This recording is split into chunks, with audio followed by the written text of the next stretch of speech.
This is the Backrooms of Minecraft, and I'm going to be surviving 100 days in it. I'm also going to be doing this in hardcore mode, so if I die once, it's over. Be sure to stay till the very end of the video to see something you won't believe. There are also things like smilers and other entities and really cool things within this mod pack that I found. Again, stick around till the end of the video. You don't want to miss it. Enjoy.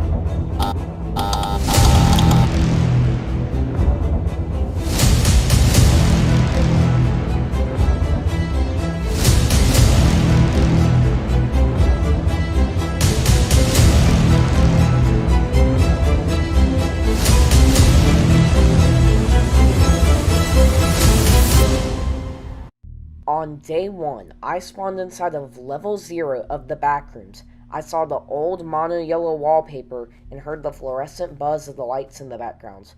I started looking around and exploring. I had spawned in a big room, but then that's when I saw it. There was a giant smiler right down the hallway. I crouched and hid, hoping it didn't see me, but I decided not to risk it. On days 2 through 5, I ran away from the smiler, hoping it wasn't following me. I didn't know much about this mod, so for all I knew, that was only one of the entities. Stay tuned later to see one even more terrifying. Anyways, I kept making my way through the backrooms. I noticed some areas where I could hide in case I did get chased that was 1.5 blocks tall. Hopefully other entities couldn't fit inside of there. I kept walking. Some of the areas were lit and some of them were dark. I kept hearing sounds around me, and I wasn't really sure whether they were monsters or other things. Also, if you're wondering how I got all this gear, I decided to prepare a little bit before entering the backrooms. I decided not to show it so you wouldn't get bored, but anyways, days 5 through 10, I kept wandering around. I noticed a staircase that led down, but decided to save it for later, since there could be something down there. I then found a narrow-looking passage that was only 1 block wide. It felt really claustrophobic and really added to the eeriness of the level. Then I found this really weird area, but all of a sudden I couldn't admire it because I saw a giant entity coming straight towards me. I tried swinging my sword at it, but it didn't look like the entity could be damaged. I wasn't going to risk it, and for all I knew, the entity could kill me in 1 hit. I kept running. I wasn't going to stop now. After waiting a little longer for the entity to disappear, I decided to check out what the black substance was. Whenever I touched it, it would give me some harming effect, so I decided not to, but then I climbed up a ladder. This would really help me because it looked like I could go throughout the level. But if I stood on the grates for too long, well, they would fall out from beneath my footing. Hopefully this wouldn't happen when an entity showed up. I stood above the ceiling and kept walking throughout level 0. This seemed like the safest option because it didn't look like any entities could spawn up here. But that's when I saw it. The giant entity that had chased me earlier was right below me. It didn't seem to notice me, but I definitely did not want to fall down right here. I kept walking. Later during my walk above level 0, I saw another entity. This time it was a smiler. Again, it didn't really seem to notice me, but I definitely didn't want to fall down. I decided to walk a little more forward and then finally drop down, but that was my biggest mistake.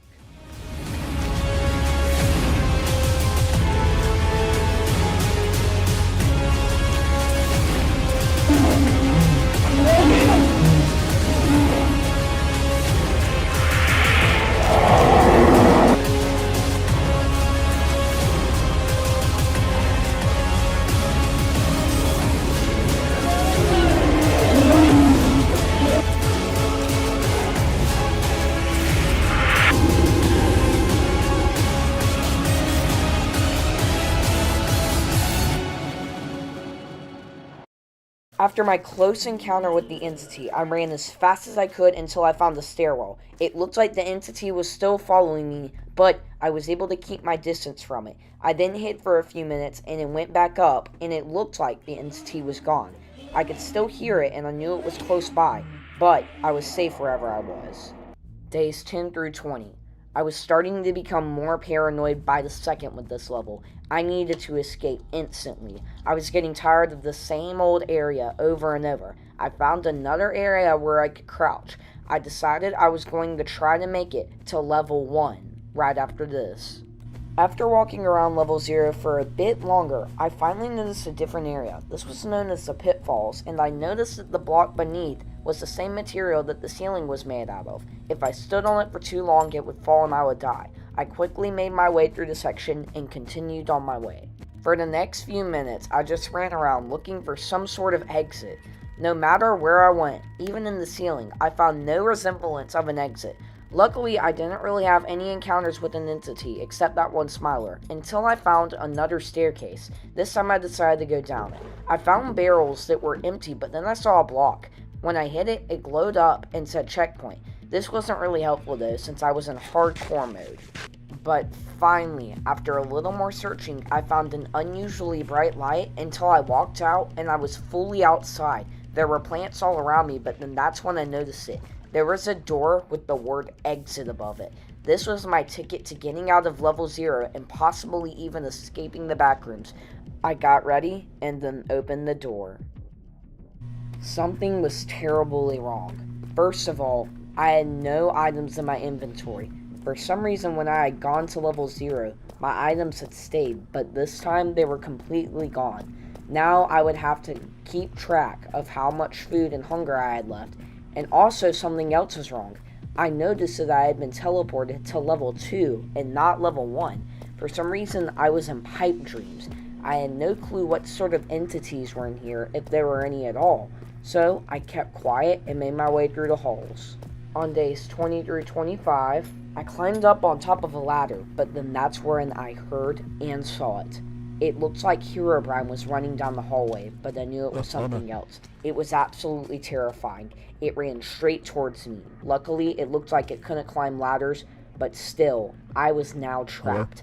I would have to make a run for it if I wanted to survive this instance. I got ready, worked up momentum, but just as I was about to go, it changed skins again and started making more sounds. I got ready and decided to make a run for it.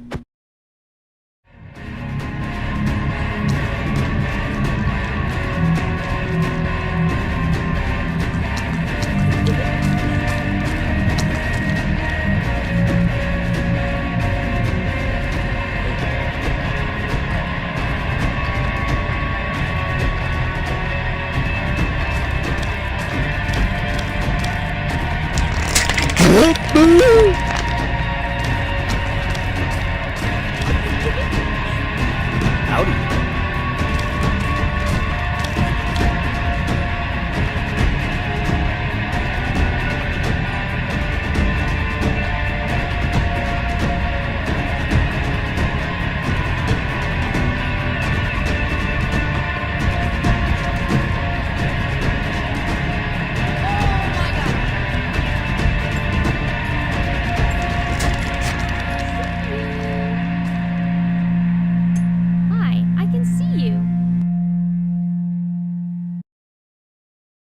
After just barely avoiding all of the entities and Skinstealers, I saw the exit door, but there was a massive problem. It was locked behind the gate. At the very beginning of this level, it had said I needed to find a key, so I was going to have to go back down and find a key and make it back here alive.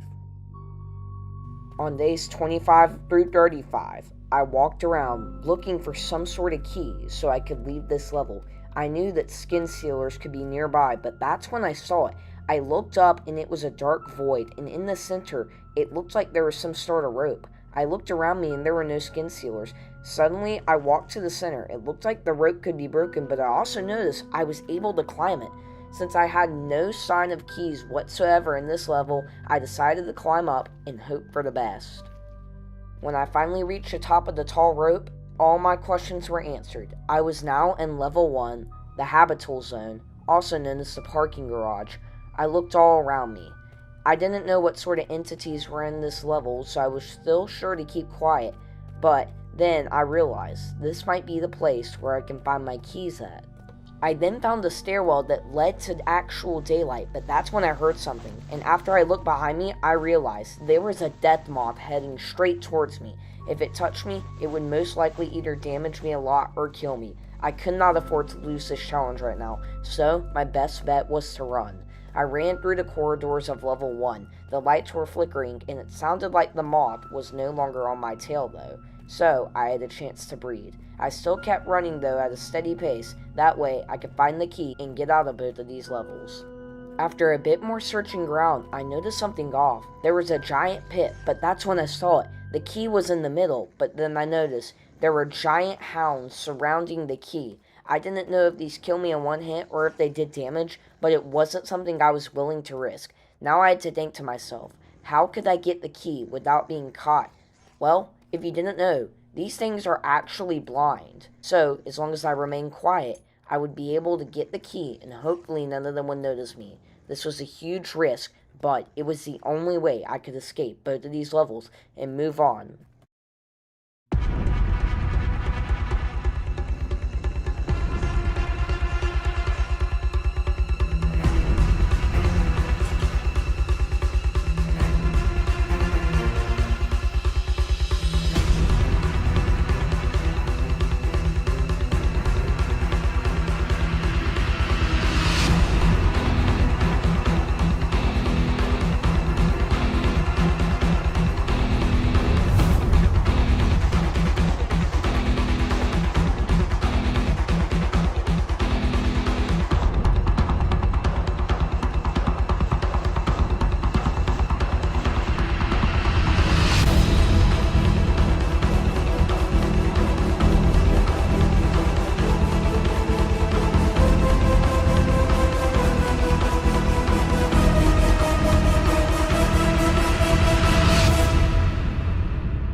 On days 35 through 40, I quickly made my way back to where the locked gate was so I could finally exit the series of levels and hopefully get back to reality. Also, really quickly, while I'm on my way to the exit, I wanted to let you know that you can now donate to me at Ko-Fi. So if you really enjoy the content, feel free to go donate to me. It really helps out my channel. You can also get early access to the Minecraft map that I'm building that does in fact have the Backrooms on it. Also, please do consider subscribing, but even more than that, if you enjoy the video, rewatch it. I'm trying to get to 4,000 watch hours by the end of 2025 so I can finally make money off my channel. Anyways, y'all have a great day and back to the video. I finally made my way all the way back to the ladder, and when I reached the top, I saw it. I inserted my key to the locked door and then got ready to go through the exit, which hopefully led back to reality. Just seconds after walking through the door, I was falling straight into an ocean, and that's when I realized I was in level 7. This level was extremely dangerous. Not only could I drown, but it had some sort of entity known as the Thing, which was basically a giant sea monster that would instantly devour me if I got too close. I needed to find some area out of the water really quickly so I didn't get devoured. Luckily, I swam to the middle of what looked like a checkpoint, and I had an area where I didn't have to swim. While there most likely was an entity on this level, it didn't look like there was anything in the water, so I jumped in to see how deep it was. I swam down for a few seconds, but then that's when I noticed something. Something was underwater. It didn't move, but it looked like it might be something useful, and when I swam inside of it, sure enough, my bubbles were stored. This would be a huge help in the future if I ever needed a breath of air but didn't want to go back up. I swam back up to the surface and then decided to turn up my render distance to see if there was anything I could find. When I had first entered this level, it had told me that I needed to find a key of some sort, so I decided that that must be my next goal. After looking around for a little bit longer, I noticed 2 houses in the distance. I decided to go to one of them since there would most likely be a key there, and then finally, after working up a bit of momentum, I swam to the closest one. After swimming for a little bit, I was able to get near the house, but then that's when I saw something. At first it looked like some sort of submarine, but then it moved, and I just realized I had come face to face with the Thing. I tried to look for an entrance to the house, but the only way in seemed to be through the bottom. I needed to be truly cautious now. If the Thing saw me, then it would surely come after me. I took a quick look underwater and, well, luckily it didn't see me, but I definitely saw it.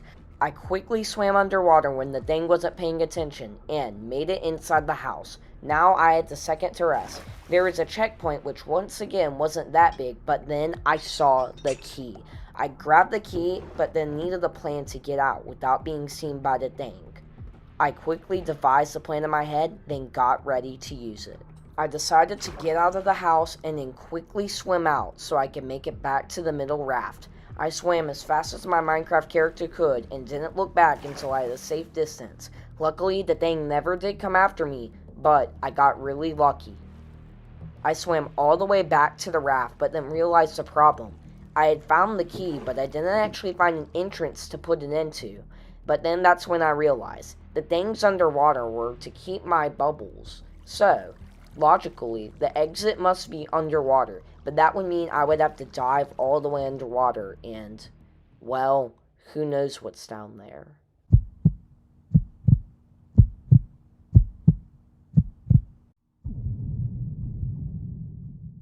I had no other choice. I had searched both houses and, well, underwater was the only way, so I got ready, took a deep breath, and dove underwater.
I slowly got up and looked around me. I was in a ginormous city. This was level 11, and I knew what I need to do. When I got into this level, it told me to find the tower and get the key, so that needed to be my goal.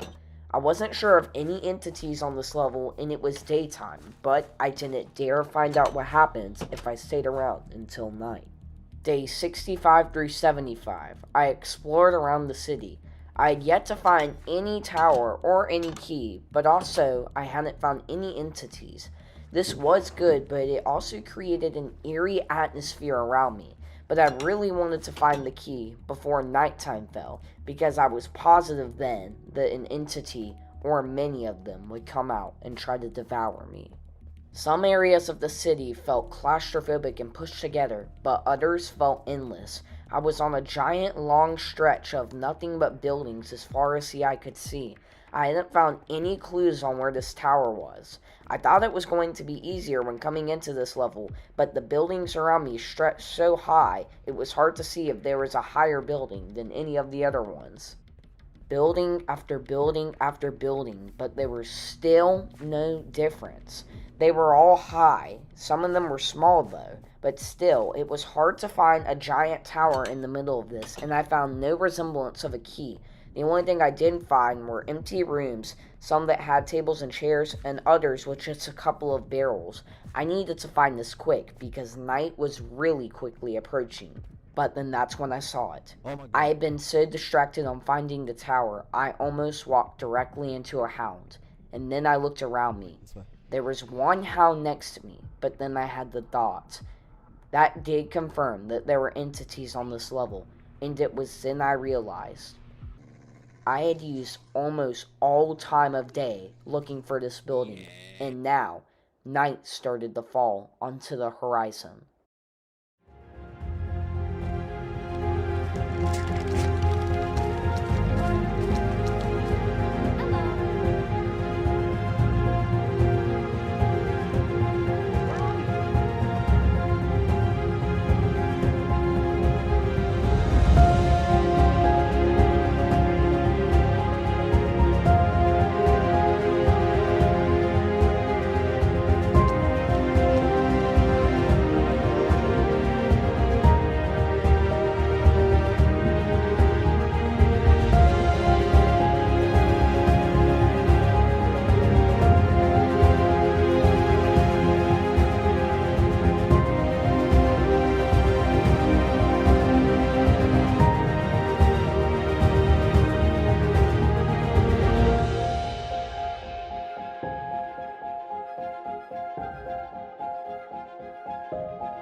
I got right in front of the tower. I was getting ready to enter. It was massively tall, but this was my only way to escape this level and hopefully get back to reality.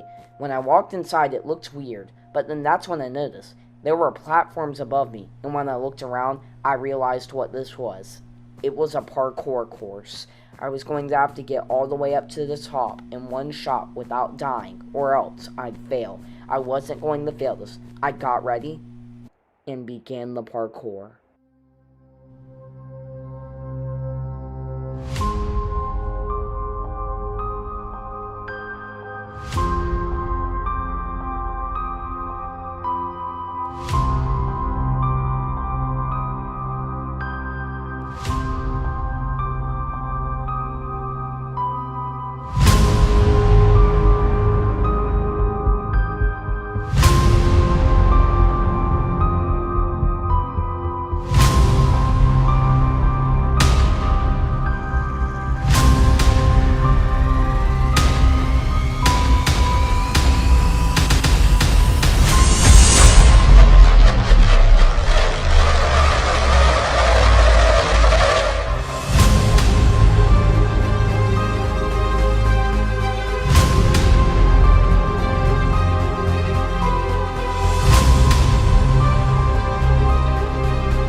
On days 75 through 95, I woke up and spawned inside of a giant cornfield. I didn't know of any entities in this level, and as far as I could see, there was nothing except wheat. So I was confused, honestly, on what to do. There were rare areas where there wasn't wheat anywhere, and it was just patches. But just like level 7, this level gave me an eerie vibe. It was almost, how do you say, unsettling. And the scarecrows that were scattered throughout were also very creepy looking. I decided to keep my distance and just traverse until I found something new. Something wasn't right with this level. I felt like I was being watched and kept hearing strange noises, but all I saw were the scarecrows and the wheat that stretched for miles upon end. I decided to traverse the rest of the way using third person FFE. That way I could see all around me, and if anything was hiding in the wheat, I would have a few seconds to run from it.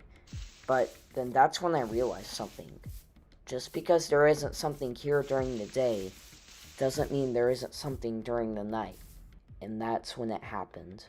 The sun was slowly setting on the horizon, and I looked around, and the scarecrows looked more alive. I kept walking until I heard a sound, and there stood a scarecrow that definitely had not been there before, and then I saw it move.